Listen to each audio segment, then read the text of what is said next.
কিরে কালাম ভাই, তুই তো এখানে কেন? দাওয়াতে কি এনেছে?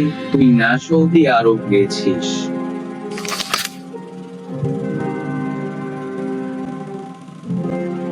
হা হা হা হা হা, আমাকে নিয়ে আসে আমার মোদির, এই জন্য আমি এই কনফারেন্স হলে আসছি। তুই এটি কেমন করে আসলি রৌপ্যের বেটা ভোলা? তুই আবার ফলা বলিস কেন? আমার বাপের নাম ধরিস কেন? এই কালাম তোকে এখানে পুতিয়ে রাখবো। কালাম কালাম কালাম কালাম, এখন বল তুই কি বলবি? হা হা হা হা হা। কালাম ভাইয়ের আগমন, শুভেচ্ছা, স্বাগতম কালাম ভাই। কালাম ভাই, চুরি করে নিয়ে আসবো, দেখি তুই কি করিস। তোদের ওই লেখাপড়া কেশোর কারণে।